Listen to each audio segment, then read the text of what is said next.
Sasa picha linaanza, kuna binti mmoja yupo kwenye harakati za kujifungua. Hii kazi sio ya kitoto, maumivu ni makali. Anapiga kelele sana, lakini bado anajitahidi kuhakikisha kwamba anasukuma mpaka mtoto atoke. Unataka kujua ilikuwaje mpaka kufikia hapa? Ngoja nikuonyeshe. Sasa ukweli ni kwamba chochote ambacho ni cha kwako, hata ukipoteze kwa miaka mingapi, lazima tu dunia itakurudishia. Sasa katikati ya jiji la Lagos, Nigeria, ushuani huku, tunakutana na mwanamke mmoja, jina lake anaitwa Sofia. Sofia ameolewa, lakini cha kushangaza yuko bize anaweka mimba ya bandia. Manake hili sio tumbo halisi la ujauzito. Wakati anamalizia kujifunika, ghafla mume wake anaingia. Sofia alishtuka kweli kweli, hakutegemea kwamba mume wake atakuwa pale. Jamaa akauliza, vipi, mbona unashtuka? Sofia akasema, mimi sikutegemea kukuona hapa. Ulitakiwa uwe safarini sasa hivi, na kabla ya kurudi lazima ungeniambia. Mwamba akasema, nitaka nikufanyie surprise tu. Huyu jamaa anaitwa Ikena, lakini jina lake halisi anaitwa Frederick Leonard. Ni miongoni mwa waigizaji wakubwa sana kutoka nchini Nigeria. Kwa hiyo maana yake Sofia anampanga mume wake kwamba yeye ni mjamzito, wakati uhalisia sio mjamzito, ni mimba ya magumashi. Basi akavunga pale kwamba amepata mshtuko, lakini mshtuko pekee aliyopata ni baada ya kuhisi kwamba siri yake inakwenda kufichuka. Okay, kama kawaida, hii ni movie recap kutoka Movies Chamber 101. Mimi ni Sam Rusasa. Kama bado hujasubscribe, usisubscribe button, lakini pia bonyeza alama ya kengele ili kila ninapoweka movie kali kama hizi zikufikie kwa wakati. Twenzetu. Sasa Sofia alikuwa na tabia zote kama mjamzito mwingine yoyote mwenye kisirani. Leo usiku Sofia aliamka ghafla tu akaanza kulia. Jamaa akauliza, shida ni nini? Au nikufanyie masaji mgongoni? Sofia akasema, fanya masaji hapo. Basi jamaa akaanza kujipinda nafanya masaji, lakini hiyo haikutosha. Sofia akasema kwamba nasikia njaa, nataka miogo ya baridi ya kama Mama Amina. Sasa ni usiku wa manane. Jamaa akasema, miogo tunaitoa wapi sasa hivi? Lakini Sofia haelewi. Ikena alichanganyikiwa, lakini hakuwa na namna. Ikabidi atoke nje kuongea na mlinzi. Sasa akaanza kuulizana na mlinzi, bosi, hiyo miogo ya Mama Amina tunaitoa wapi sasa hivi? Lakini kulikuwa hakuna namna. Ikena ikabidi aende jikoni ajipikilishe vya uongo na kweli ili amletee mke wake ale. Lakini cha kushangaza, mpaka narudi chumbani kumletea, Sofia alikuwa na koroma kama Subaru, ameshasinzia kitambo. Ikena akaona kweli hii shughuli pevu.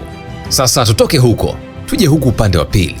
Hapa tunamuona binti mmoja yuko bize anafanya usafi. Lakini huyu pia ukimwangalia, yeye pia ni mjamzito. Lakini pamoja na hayo anaonekana na umri mdogo. Jina lake anaitwa Kenechukwu, lakini kwa kifupi unaweza kumuita Kene.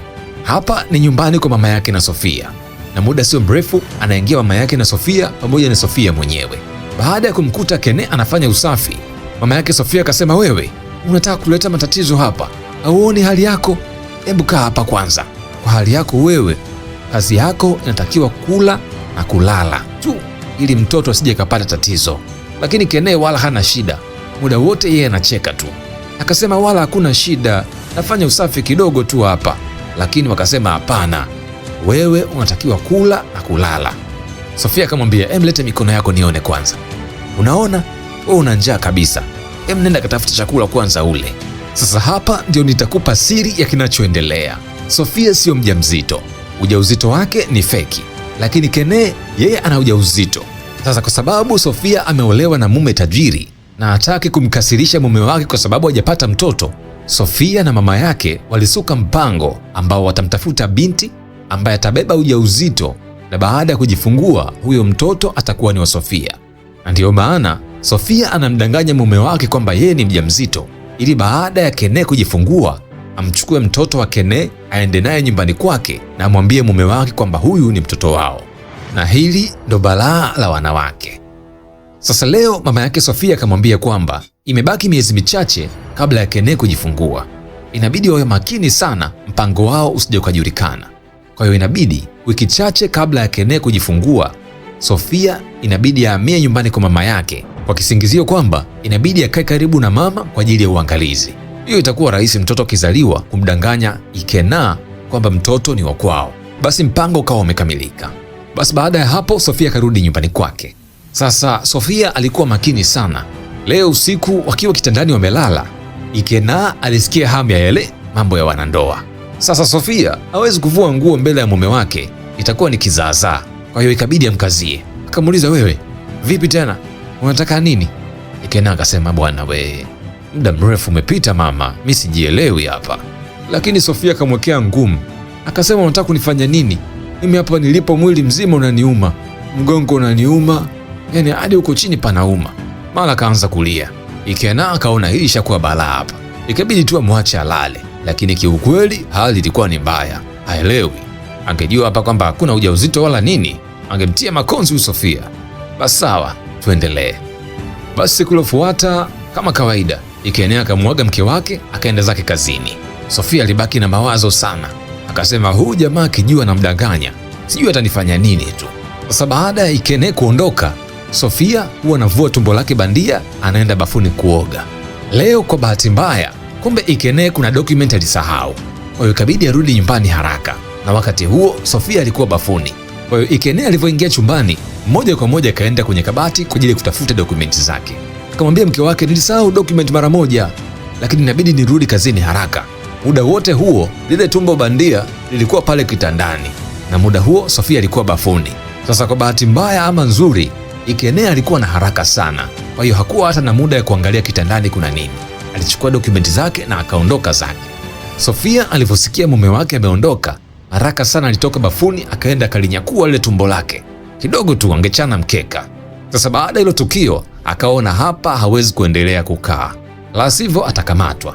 Kwa hiyo siku hiyo jioni, Ikena alivyorudi, Sofia akamwambia kwamba siwezi kuendelea kukaa hapa, inabidi niende zangu kwa mama ili akanihudumie vizuri. Ikena anampenda sana mke wake, kwa hiyo wala hakuwa na shida. Akamwambia hakuna shida, wewe ukihitaji chochote niambie, mimi nitakuletea. Sasa tuje upande huu. Kene siku zote za ujauzito hakuwa akienda hospitali kwa ajili ya clinic. Siku zote daktari wao maalum alikuwa anakuja nyumbani kwa ajili ya kumfanyia vipimo. Huyu daktari anaitwa Dr. James. Sasa wakati vipimo vinaendelea, Sofia naye akawa amefika, na leo alikuwa amekuja na begi lake, maana tayari ndo ameshahamia. Mama yake Sofia akatoka chumbani kwa ajili ya kwenda kuongea na mwanaye. Huku ndani akamwacha dokta pamoja na Kene. Dr. James akaona amepata nafasi ya kuongea na Kene. Akamwambia, nisikilize binti, hawa watu hawakupendi wala nini, wanachokitaka hapa ni huyo mtoto basi. Baada ya hapo watakutelekeza, yaani ukijifungua tu hawana shughuli na wewe tena. Mimi nitakusaidia, naweza nikakuchukua nikakuoa na kila kitu kikaenda sawa. Cha kushangaza, Kene hakutaka kusikia. Akamwambia Dr. James, acha mdomo, fanya yaliyokuleta hapa, mengine hayakuhusu, na ukiendelea mimi namuita bi mkubwa. Usikia hivyo, Dr. James ikabidi atulie tu. Upande huu Sofia akamuuliza mama yake, hivi kweli mama, una uhakika kwamba huyu daktari amesajiliwa kweli, asije kawa magumashi? Mama yake akamwambia, wewe usijali, mimi nina uhakika naye. Basi maisha yakaendelea, wote watatu wakiishi hapa. Wakati huo ujauzito wa Kene ukiendelea kukua. Kene alikuwa na furahi sana, kwa sababu yeye siku zote alichokuwa na kitamani ni kuwa tu na familia. Mama yake Sofia alimtoa mitaani, kwa hiyo baada ya kuanza kuishi naye, Kene alikuwa na furahi sana, kwa sababu aliona kwamba amepata familia ambayo wanampenda. Kwa hiyo yuko tayari kufanya chochote ili kuendelea kutunza hii furaha. Basi miezi iliendelea na hatimaye siku ya kujifungua ikafika. Shughuli haikuwa ya kitoto, maumivu yalikuwa ni makali sana. Kene alikuwa anapiga kelele vibaya mno. Kiukweli Mungu awasaidia wanawake wote wanaopitia hali hii ili tu kutuleta duniani. Basi baada ya muda, Sofia na mama yake walikuja kupewa taarifa kwamba hatimaye Kene amejifungua na mtoto ni wa kiume. Basi furaha ilikuwa kubwa sana. Baada ya kurudi nyumbani, mama yake Sofia akamwambia Sofia kwamba aise, huyu binti inabidi aondoke, Kene inabidi aende, kwa sababu siku sio nyingi mume wako atakuja kukuchukua, na akija Kene hatakiwi kuwa hapa. Sofia akauliza sasa taenda wapi? Lakini bi mkubwa akasema usijali, mimi nitajua cha kufanya. Siku iliyofuata bi mkubwa alimuita Sofia, akamwambia inabidi uende, nitakupa hela ya kupanga chumba, lakini pia nitakupa hela ya kuanza biashara, uende na wewe ukaanze maisha yako. Mimi bado ni mama yako, tutaendelea kuwasiliana. Sofia akaanza kuona mbona kama anatupwa nje, lakini bi mkubwa akasema usijali, sisi bado ni familia. Basi bila kupoteza muda, siku iliyofuata Sofia alijifungasha, akabeba mfuko wake tayari kupanda bajaji aende akaanze maisha yake. Lakini kabla hajaondoka, kuna jirani yao mmoja akapita. Huyu anaitwa Kate. Akamwambia Kene, vipi? Ukaamua kujifungua kimya kimya, utaki hata tuje kumuona mtoto? Kene akasema kwamba sikutaka kusema kwa sababu mtoto alifariki, ndio maana sikutaka kusema. Huo ni uongo, lakini hakutaka kusema ukweli. Basi Madam Kate akamfariji pale, akamwambia wala usijali. Haya, sasa unaenda wapi? Sofia akasema kwamba anataka aende sehemu akapumzishe kichwa kidogo, lakini atarudi. Basi wakaagana, kila mtu akashika njia yake. Sasa wakati Kate anaondoka tu, muda huo huo mzee baba mwenyewe akaingia na ndinga kali sana.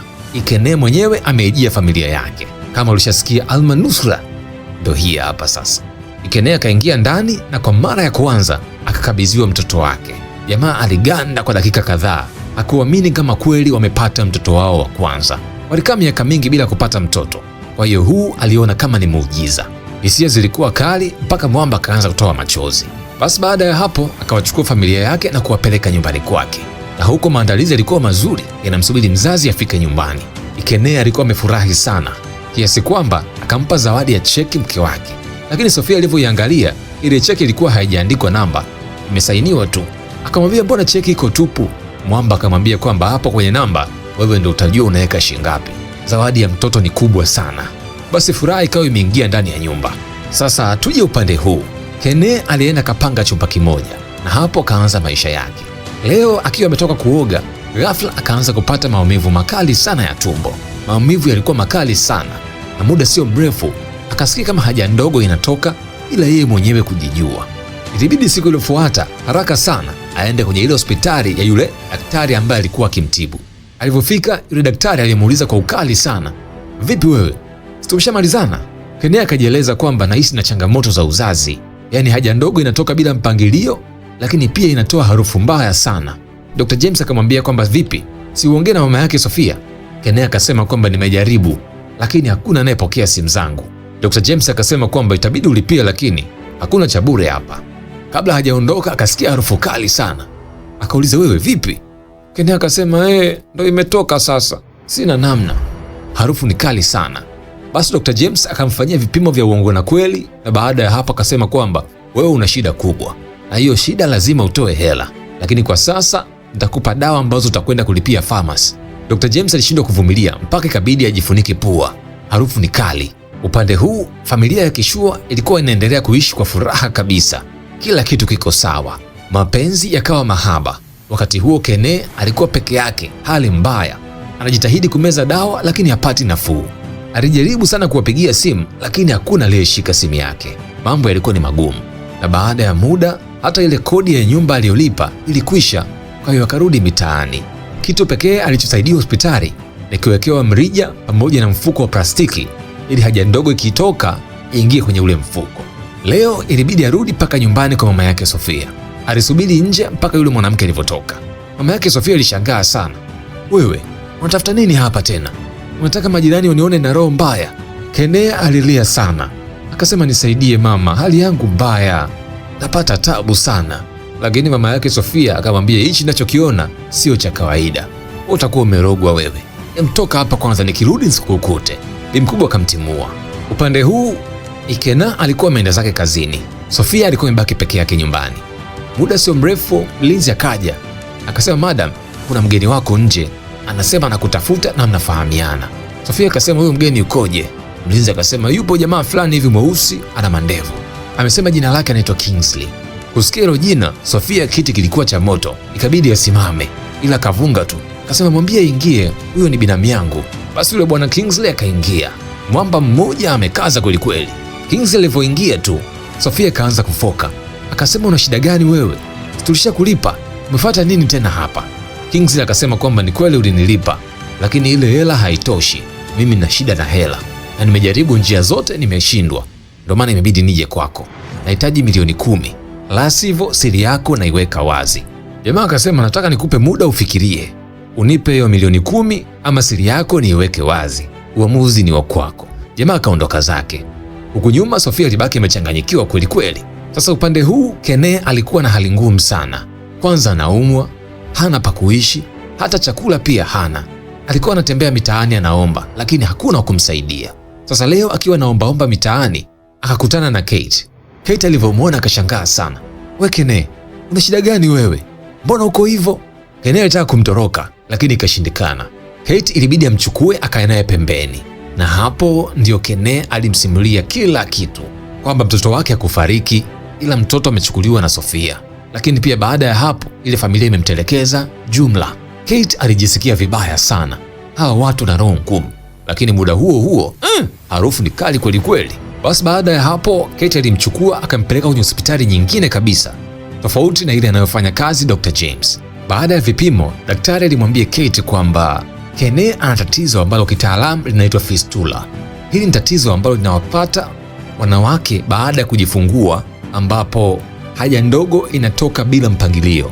Tatizo huwa linatokea hasa kwa wale wanaojifungua kwenye umri mdogo, lakini tatizo kubwa zaidi ni kwamba kwa sababu Kene amekaa na hili tatizo kwa muda mrefu, madhara yake imesababisha kwamba hata baada ya tatizo kutibiwa, Kene hatakuwa na uwezo tena wa kupata mtoto.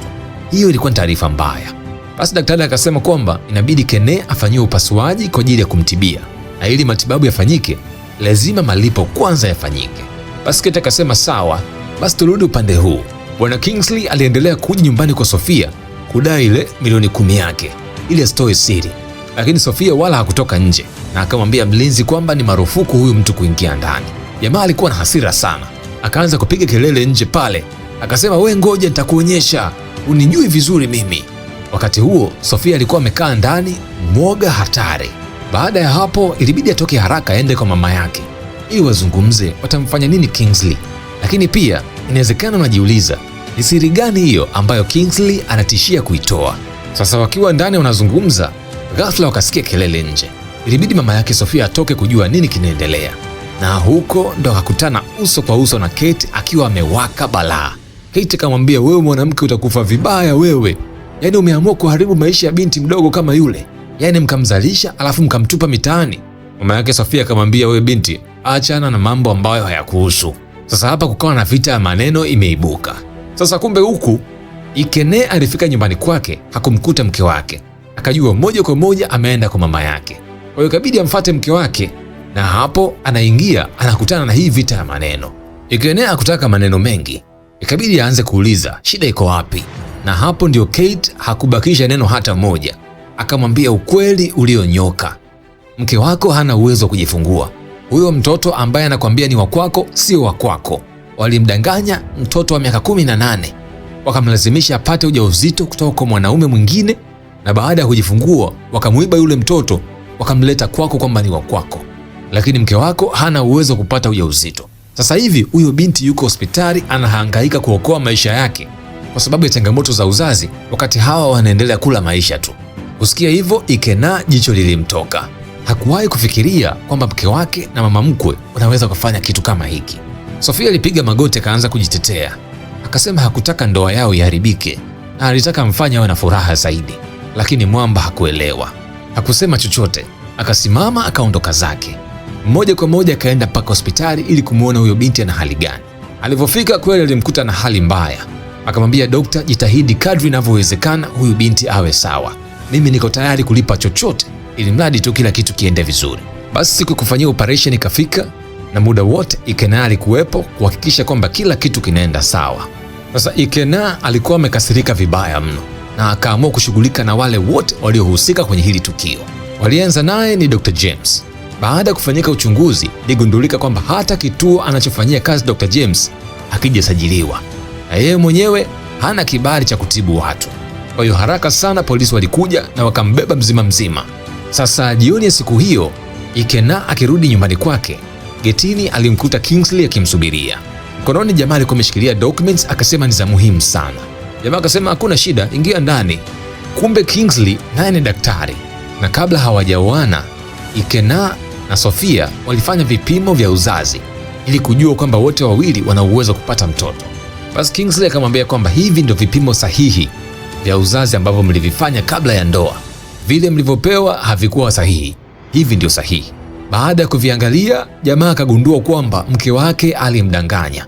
Alimlipa Dr. Kingsley milioni 5 ili adanganye kwamba Sofia ana uwezo wa kupata ujauzito, wakati uhalisia Sofia alijua kabisa hana uwezo wa kupata ujauzito. Na hiyo ilitokana na mambo mengi aliyoyafanya kabla ya ndoa. Ikena alikasirika sana, akasema kumbe hii kitu umefanya makusudi kabisa, ni kitu ambacho umekipanga kwa muda mrefu kabla ya ndoa. Mwamba akamwambia sitaki kukuona kuanzia sasa, kusanya vilago vyako na upotee, nikirudi hapa nisikuone. Sofia alilia sana, akijua kabisa yeye na mama yake wameshirikiana kuharibu ndoa yake. Kwa hiyo siku iliyofuata alibeba begi lake na kurudi kwa mama yake. Ndoa ndio imeishia hapa, hakuna namna tena. Upande huu Kene aliendelea na matibabu na taratibu akaanza kupata nafuu. Ikena alikuwa anamjali kwa kila kitu, yani kuhakikisha huyu binti anakaa sawa. Sasa wakati wanaongea, Ikena akasema kwamba yani muda wote wewe una furaha, hii tabia yako naifananishe na mtu fulani ambaye tulifahamiana zamani. Jina lake alikuwa anaitwa Angoleka. Kene kusikia hivyo akasema kwamba hilo jina linafanana na jina la mama yangu, ila yeye alifariki nikiwa na miaka 10. Jina lake alikuwa anaitwa Angoleka Obiora. Kusikia hivyo Ikena alishangaa, jicho likamtoka, na hapo akajua kwamba inawezekana Kene ni mtoto wake. Sasa hapo ilibidi amuite Kate ili azungumze naye kujua mazingira aliyomtoa. Jamaa akawa anasema kwamba huyo Angoleka mwenyewe alikuwa ni mpenzi wake wa kwanza na walipendana sana, lakini walipotaka kuoana familia zao zote mbili zilikataa kwamba hawa watu hawawezi kuoana. Na baada ya hapo familia ya Angoleka walihama wakaenda mbali bila kujua kwamba wakati bibia anaondoka tayari alikuwa ni mjamzito. Ikena alijisikia vibaya sana, hasa akifikiria yale mambo ambayo Kene amefanyiwa. Hakutaka kukurupuka, akaenda kwa daktari ambaye amekuwa akimhudumia Kene, akamwambia kwamba nataka nipime DNA niwe na uhakika kwamba kweli ni wa kwangu, hiyo itanirahisishia kujua nini kinafuata. Daktari akasema hakuna shida. Baada ya kutoka hapo, hasira yake ilikuwa haijaisha. Alienda kawashtaki Sofia pamoja na mama yake, na moja kwa moja wakatiwa pingu na kushtakiwa kwa kosa la unyanyasaji kwa watoto. Na hiyo ni kwa sababu wakati Kene anapata ujauzito alikuwa na umri wa miaka 17 tu, kwa hiyo alikuwa bado sio mtu mzima. Baada ya majibu ya DNA kutoka, Ikena alikuja kuzungumza na Kene, na hapo akaamua kumwambia ukweli wote kwamba huyo Angoleka Obiora alikuwa ni mpenzi wake wa kwanza, lakini kwa bahati mbaya familia zao zilikataa wasioane. Kwa hiyo ilibidi familia ya Angoleka wahame na kwenda mbali ili mradi tu watenganisha hawa watu. Kwa hiyo siku zote hakujua kwamba tayari ana mtoto. Kiufupi, Kene alichanganyikiwa. Hakuwahi kufikiria kwamba ipo siku atakutana na baba yake mzazi, alafu kwenye mazingira kama haya. Ikena akamwambia kwamba wewe ni mtoto wangu na huyo mtoto wako ni mjukuu wangu. Kiufupi, inasikitisha sana. Kene machozi alibubujika. Baada ya hapo, Ikena aliamua kumalizia hasira yake kwa huyo aliyempa ujauzito. Mwamba alikuwa magetoni, hana hili wala lile. Akashangaa polisi wamembubukia na hajui cha kufanya. Wakamwambia anashtakiwa kwa unyanyasaji wa watoto. Mwamba alijaribu kukimbia, lakini wazee walikuwa wamejipanga, wakamtia pingu na wakaondoka naye. Sasa hapo kidogo hasira ya Ikena ikatulia. Sasa tunakuja kuonyeshwa baada ya mwaka mmoja. Ikena alimchukua mwanaye ambaye ni Kene na kwenda naye nyumbani kwake pamoja na mjukuu wake, na wote wawili akaanza kuwalea. Na kwa sababu Kene alikuwa bado mdogo, alirudi shule kwa ajili ya kujiendeleza kimasomo. Kwa hiyo Mwamba alikuwa anatamani kuwa na mtoto, lakini Mungu akampa mtoto pamoja na mjukuu. Sasa na hapa ndo movie inaishia. Kiukweli movie ni kali na inasikitisha sana. Siku zote shortcut hazisaidii chochote. Sasa kwenye comments utaniambia kama wewe ndo ungekuwa Ikena, Sofia pamoja na mama yake ungewasamehe au ungewaacha wauze jela?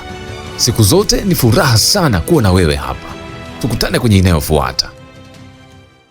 Unaweza kujiunga na grupu letu la Movie WhatsApp bure kabisa kwa kutumia link ambayo ipo kwenye description na kwenye comments, au unaweza kutuma neno niunge kupitia hii namba, na moja kwa moja utakuwa karibu zaidi na familia kubwa ya Movies Chamber 101. Usiache kuangalia video zetu zilizopita na zinazokuja. Mimi ni Sam Rusasa na hapa ni Movies Chamber 101.